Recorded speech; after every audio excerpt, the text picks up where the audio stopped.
I'm no stranger to talking about my life personally, right? Personal things, very, very personal things.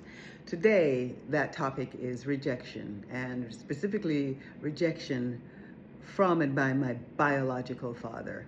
I grew up like very many Jamaicans, knowing that this dude over here might be your father, could be your father, whatever, right? Long story. That's not really the story. I did confirm that this dude is my father by DNA. But back in 2018, my mother died. And when my mother died, I've not had a relationship with this guy, Ben Taylor. I've not had a relationship with him. But when my mother died, I felt obligated for whatever reason to call and let him know. And so that's what I did. I called and I said, Mother is dead. And that was it. That was 2018. He did send a $50 check. I don't know what the fuck I was supposed to do with that $50 check, but whatever. He sent a $50 check after I told him my mother had died. This is someone who's done absolutely nothing for me. Nothing, nada, nada, okay?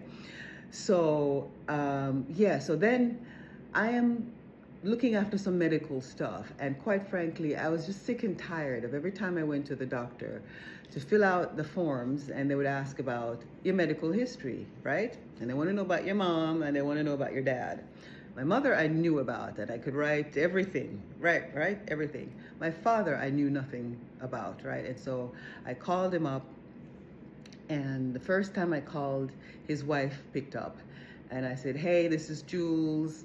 I have a couple questions for Ben. And she said, well, he's eating now, but I will, if you want, you can leave a message. And I said, yeah, please leave a message. And here's my number. It hasn't changed, but here's my number. Please have him call me. Waited a couple days, no call. I called again. And this time she picked up again.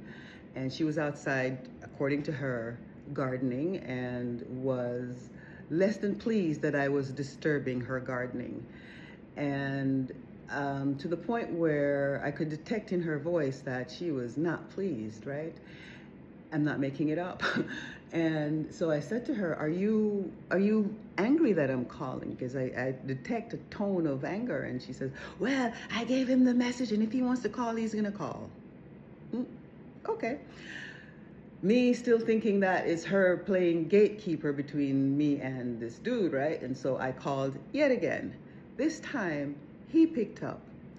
Only the minute I said, hi, Ben, this is Julie, I heard click. Because yes, he still has one of those wall phones where you can click. He hung up. And I was literally, it's like someone just punched me in the solar plexus, because I'm like, what the fuck? Dude, I'm not asking you for anything. You've given me nothing. I've had a fantastic life regardless of you.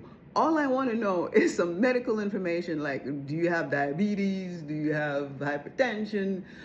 Predisposed for this, predisposed for that. So I can know how to deal with my health as I'm aging, right? And that feeling of outright rejection is just so raw, and it's so abrasive, and it just, it's like if whatever scabs you have on your wounds, it just ripped it off from me in that moment. It just ripped it off, and all those wounds became just gushing, piles of pain, and it just reminded me of all those years of questioning why, what's wrong with me? What's wrong with me? Because I became expert of taking it on and saying, well, it must be me. Something must be wrong with me. Why this dude wants to not know me? And it brought back memories of him saying, oh, I'm coming to teach you how to drive. And this is when I was probably 17-ish, living in New York. I remember standing by that window for hours. This is before cell phone, okay? For hours, no bed. So I'm used to that kind of rejection throughout the years. What I was not prepared for, because I know my intent and I know why I was calling, and I literally said, dude, I don't want anything. That's why I had said to his wife, I don't want anything. I simply want some medical information. Be that as it may, I had to learn to mourn him even though he's alive. And it brought back memories of me telling my therapist way back when that, yes, I wish he were dead, because with death comes a finality of hope. You don't hope. You just know it's final. He's dead. He can't try. He can't do. He can't want. He can't desire a relationship with me because he's dead. And so, yes, I now mourn him. Though he's very much alive, I mourn him as though he's dead, right? And that's how I protect my healing. And it just brings to mind all these women who are out here creating daddy issues where there are no daddy issues for your daughters. Please stop. Please stop, because you could be 60, you could be 70, you could be 90. It still stings. It still stings. And now, rather than look at my life a certain way, I have to look at it in the context and in the truth of it, that I was given a father, a sperm donor, who wants to have nothing to do with me. And I've had to learn to live with that.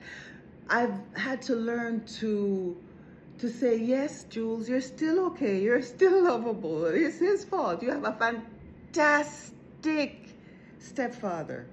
Fantastic. Like, without fault, without blame, this man just stepped up. And that's what I now anchor on. The good men in my life. And I have a few good men in my life. But again, to all these women who are out there, all you narcissistic motherfuckers who are so blinded by your own fucked up ways that you put your children, especially your girl children, in this kind of space where they now have to deal with daddy issues, you're dead ass wrong. You're an evil motherfucker. And that's not healing as fuck. And yes, I cuss. And if you don't want to hear me cussing, like I've said before, scroll the fuck away.